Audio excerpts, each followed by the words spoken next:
Bonjour à tous et bienvenue dans cette nouvelle vidéo. Je vous emmène aujourd'hui pour voir plein de gestes du jardinier. On va semer en extérieur des épinards, des radis, des carottes.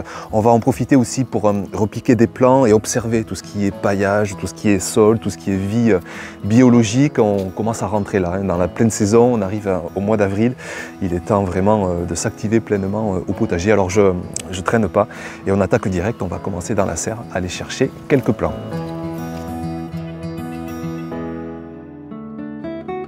Alors dans la serre, il y a beaucoup de semis de tomates. J'espère vraiment une énorme saison, découvrir des dizaines de nouvelles variétés. Et je suis content de voir que tout germe très bien.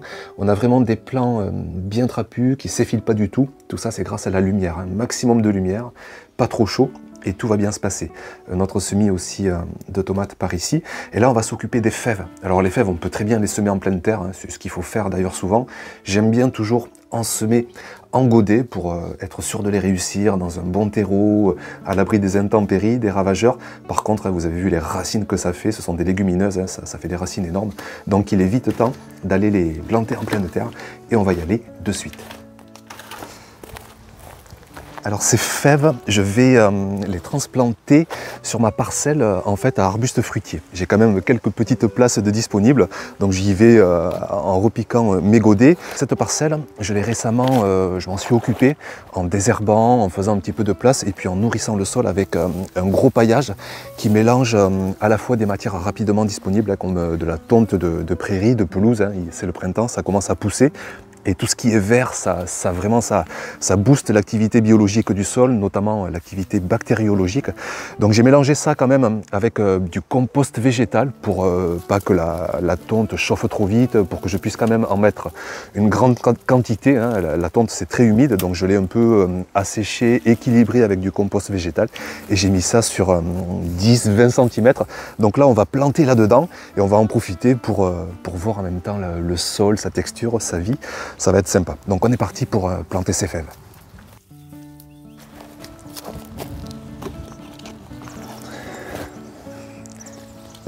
C'est vraiment le pied. Superbe. Belle racine. Allez.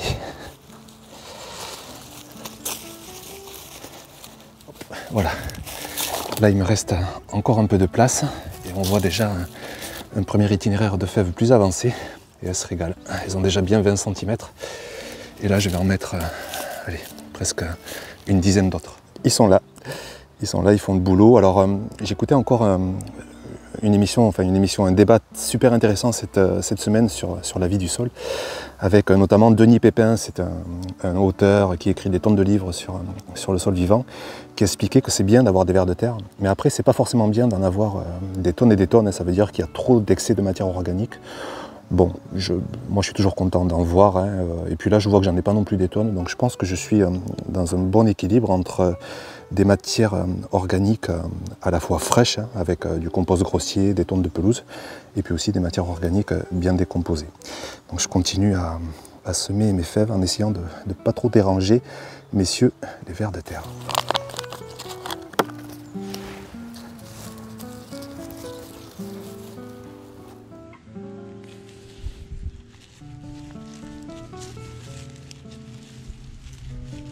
On retourne maintenant dans la serre et on va semer le premier itinéraire de haricots de la saison.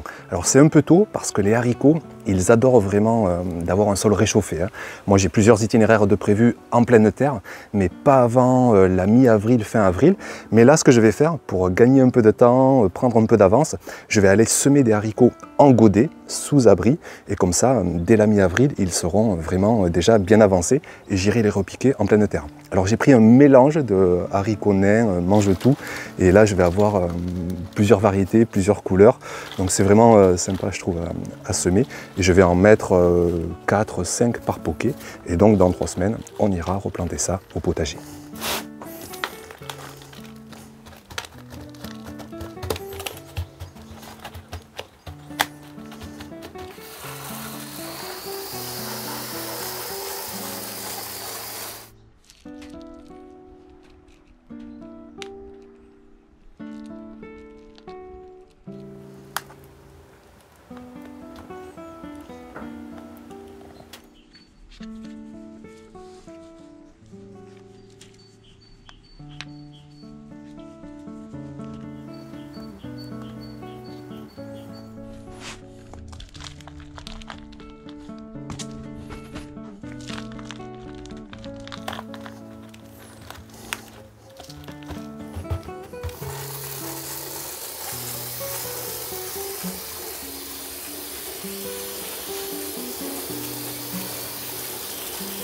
On passe maintenant au tout premier semis de courgettes. C'est vraiment une culture sur laquelle on compte énormément. Ce sont des dizaines et des dizaines de kilos de récolte.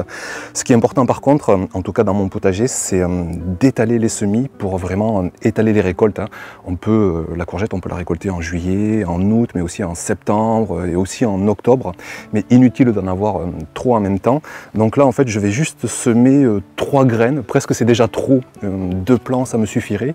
Et puis je sèmerai à nouveau 2 plants dans un mois et encore 2 plants dans un mois pour vraiment étaler les récoltes. Et avec 6 plants, on en aura déjà largement assez. Donc je pars sur 3 variétés.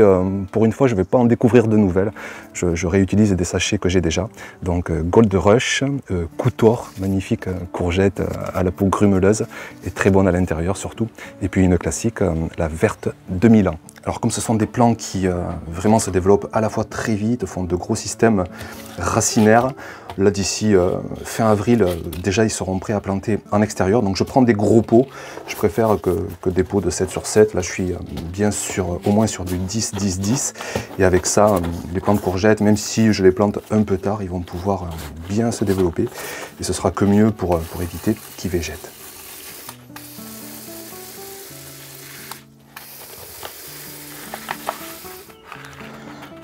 Alors ce sont quand même des graines assez anciennes, ça date un peu ce sachet, 2017, donc ce que je vais faire, je vais mettre les 3, et si jamais par chance les 3 germent, eh bien j'en garderai qu'un seul plant par godet, mais autant mettre toutes les chances de son côté. Hop, un petit peu de terreau par-dessus. Alors tout ce qui est grosses graines, on peut utiliser du terreau grossier, il n'y a aucun souci, ça ne va pas gêner la germination. Ensuite, les Gold Rush, pareil, je crois que 2019, donc là ça va 3 ans. Je vais quand même aller en mettre 2 là aussi pour assurer le coup.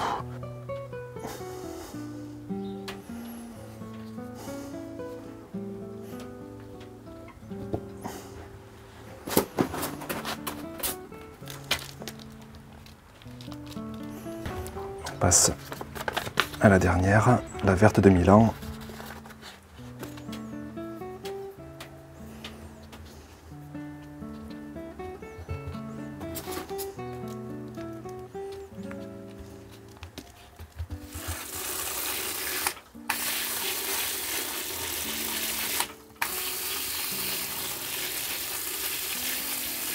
On passe maintenant sur un carré potager que j'ai rempli récemment avec beaucoup de matière organique, plus ou moins grossière, des composts végétaux, animaux, des composts de maison, pour vraiment nourrir rapidement les cultures dès cette saison. J'ai aussi mis un paillage de paille, je le vois lui beaucoup plus comme un paillage de protection. Avant que ça nourrisse les cultures, il faudra des mois, voire même des années, parce que c'est très carboné, c'est très solide, c'est très ligneux. Donc c'est bien pour protéger du soleil, du vent, ça c'est chouette, mais par contre vraiment je ne compte pas dessus pour nourrir à court terme les cultures. Tout ça, ça va se faire via les composts et via des matières organiques beaucoup plus fraîches, beaucoup plus vertes. Donc là, je vais le réserver pour des cultures estivales, mais comme il reste encore pratiquement 2 mois jusqu'aux courges, jusqu'aux tomates, j'ai le temps d'implanter des cultures rapides. Je pense souvent aux radis, aux épinards. Alors on va juste faire 2 petits sillons pour patienter avant les cultures d'été.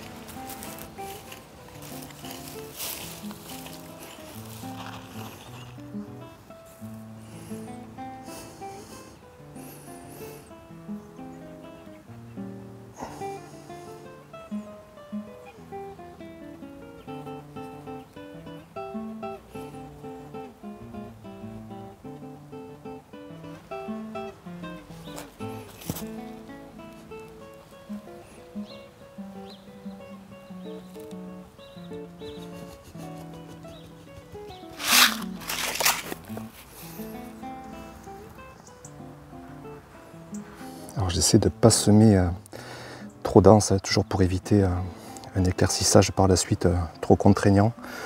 Ça demande vite du temps si on en met trop, mais à la fois c'est bête si on a des trous. Donc voilà pour le semis de radis. Faut semer à la fois assez profond pour que ça fasse pas trop de tiges si c'est trop superficiel. Puis pas trop profond non plus, sinon on risque là aussi de perdre en productivité. Donc toujours pareil, 2-3 fois l'épaisseur de la graine, 1 cm sous terre, on est bien. Et j'en profite pour vous montrer un semis de radis bien plus précoce. Je viens de l'éclaircir et donc là tout devrait bien se passer. J'ai laissé un radis tous les centimètres et j'ai hâte là d'ici 15 jours maximum, on devrait commencer cette nouvelle saison de récolte.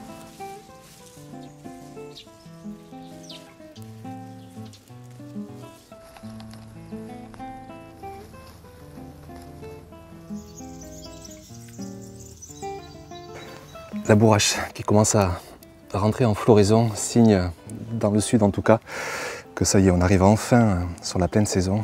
On est tellement impatients.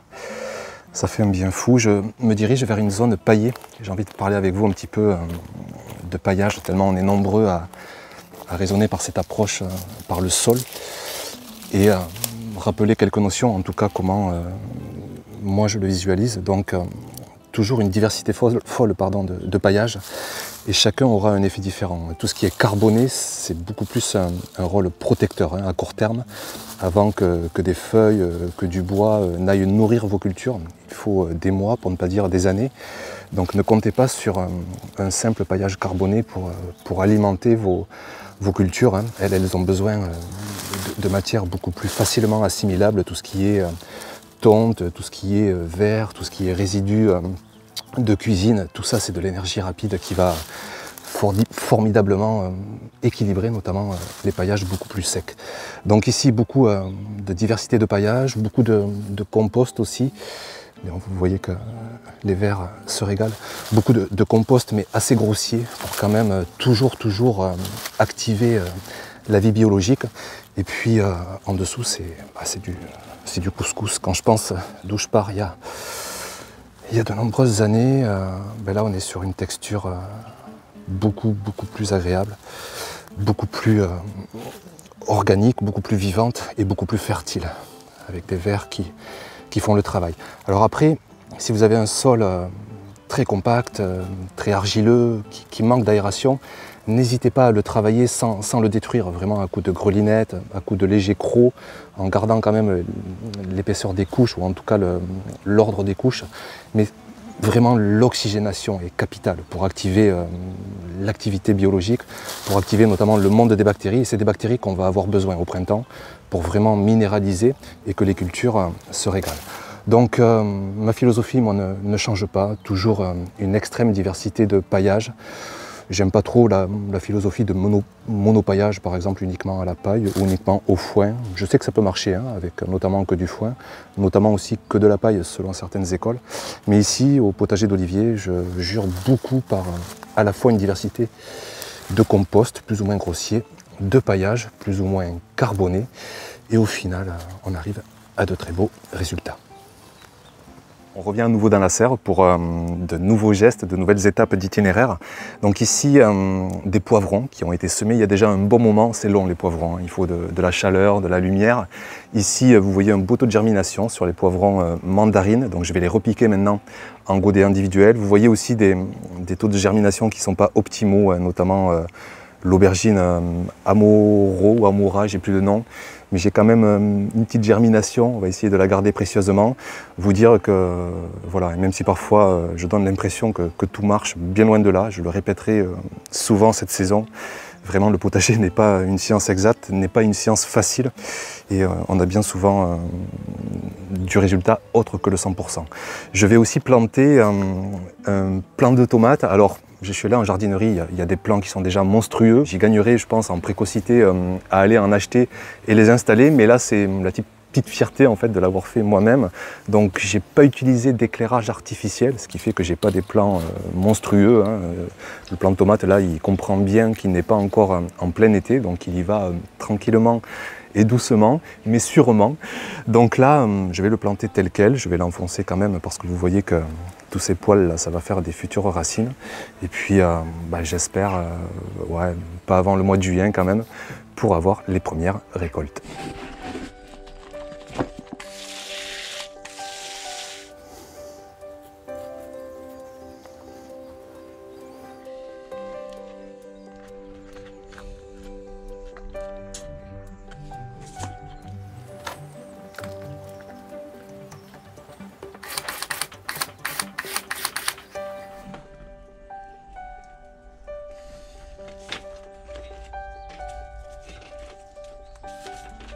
On finit pour aujourd'hui avec un semis de carottes en pleine terre cette fois. J'ai déjà un itinéraire qui est en cours dans la serre, hein. Je l'ai éclairci, ça commence à bien se développer. J'espère des récoltes, bon, il va falloir attendre encore au moins un mois. J'ai aussi un itinéraire que j'ai commencé en carré potager, c'était il y a plus d'une semaine. Et là j'attaque encore un autre itinéraire, hein. Les carottes, on y compte beaucoup. Alors là, pour la carotte, il faut vraiment éviter toutes les matières grossières. Donc c'est pas évident quand on a un gros paillage, ou alors il faut vraiment dépailler, faire le ménage. Et bien là, je me mets sur une parcelle justement qui est pas trop paillée, elle va être idéale pour tout ce qui est petites graines et donc notamment pour les carottes. J'ai quand même envie d'en profiter pour vous montrer le sol. Là c'est une parcelle, ça fait sur au moins les 6 dernières années, elle a reçu des tonnes de compost grossier, de paillage qui s'humifie ou qui minéralise. Et vous allez voir, on va mettre un coup de grelinette, on va aller voir là-dessous ce qui se passe. Bon ben, je vois plein de vers de terre, de matière plus ou moins décomposée, et puis structure grumeleuse. Alors il faudrait que je vous retrouve mon sol de départ, peut-être en allant beaucoup plus profond, on va aller le trouver, vous allez voir, tant pis, je vais un peu secouer tout le monde là, mais c'est pour la bonne cause, c'est pour vous montrer. Il faut aller à 40 cm. Des vers de partout.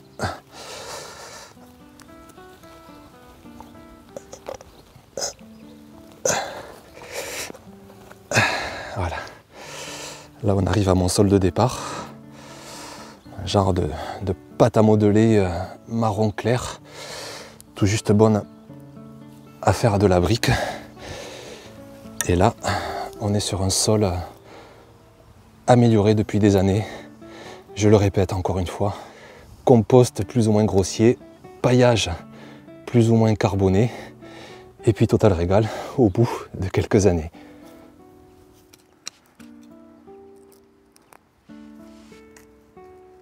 Vu l'oxygénation naturelle par l'activité biologique, je ne vais pas travailler le sol, même si c'est pour accueillir un légume racine. Je vais juste faire le ménage en surface, désherber, ouvrir des sillons. S'il y a trop de grossièreté, je vais juste prendre un peu de terre et la tamiser. C'est une terre qui se tamise facilement, comme elle est friable, pour accueillir les petites graines de carottes. Et puis pareil, je vais recouvrir avec de la terre tamisée.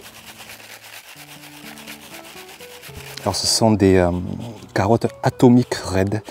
Bon, je sais que le mot atomique n'est pas forcément le bienvenu. Mais bon voilà, là ça reste une variété de carottes, donc il n'y a pas de danger.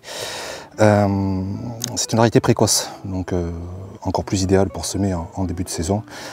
Vous savez ou pas qu'il y a des variétés de conservation, hein, bien plus tardives pour les carottes. Donc l'idéal c'est de semer à la fois des variétés précoces en mars-avril et des variétés de conservation un peu plus tardives durant l'été jusqu'à la fin d'été, dernier délai. Donc là aussi on essaie de pas semer trop dense. Alors j'essaie de mettre une graine tous les centimètres. Je pourrais faire ça avec un semoir, mais j'aime beaucoup ressentir les graines au bout des doigts. Je sais pas, c'est peut-être un côté relaxant, j'en sais rien. Et bon, quoi qu'il en soit, je préfère semer ainsi, mais vous n'êtes pas obligé de faire pareil.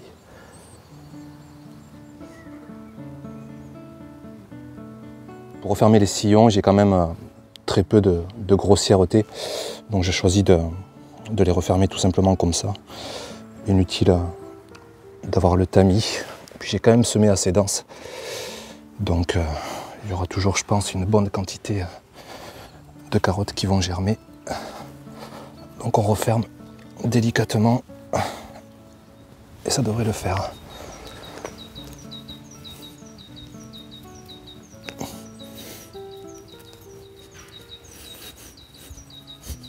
Voilà pour cette vidéo. Je ne vous quitte pas sans vous parler de deux choses. En premier lieu, le dernier livre que je viens de lire, je peux vous dire que ça envoie, ça fracasse même, tellement c'est fort, c'est argumenté, c'est puissant. Ça dénote de tout ce qu'on peut lire, des centaines de livres de jardinage, mes livres en premier. Et là, croyez bien que ouais, c'est vraiment extrêmement argumenté, que ce soit sur l'approche du potager. Antoine, il est vraiment sur sol vivant, il s'inspire des maraîchers pros, toujours avec vraiment une approche par la terre, par le sol. Il arrive à sortir plusieurs milliers d'euros de légumes par an, c'est extrêmement productif. Il nous expose au travers d'un travail de dingue toute sa connaissance, toute sa science, toute son expérience. Il y a 8 années en photo, tout un dossier, c'est vraiment remarquable. Et vous dire que ouais, c'est notamment les 30 premières pages sur l'approche du potager, sur la permaculture, sur la régulation des ravageurs, sur le paillage, sur l'eau. Il y a vraiment des propos qui portent à réfléchir et qui nous incitent vraiment à aller au-delà de simples raccourcis qu'on peut faire parfois du potager. Vous dire aussi qu'Antoine, c'est un collègue de travail. On travaille sur la plateforme Terra Potager. C'est 100% de jardiniers qui bossent sur cette plateforme. Vous la voyez souvent à la fin de mes vidéos. Et on y met tout ce qu'on ne peut pas mettre justement dans nos vidéos. Là par exemple, je vous ai parlé des haricots. Eh bien vous avez tous mes itinéraires à la date près. Vous avez tous les itinéraires d'autres jardiniers sous d'autres climats. C'est vraiment pour ceux qui veulent beaucoup plus de contenu encore, vous avez tout ça sur cette plateforme. Sinon, eh bien, vous dire bon jardinage, on arrive dans la pleine saison, éclatez-vous, profitez, semez, plantez, repiquez et respirez cette belle odeur qui fait du bien au potager. Je vous remercie pour votre attention et puis à très bientôt donc pour une prochaine vidéo. Ciao!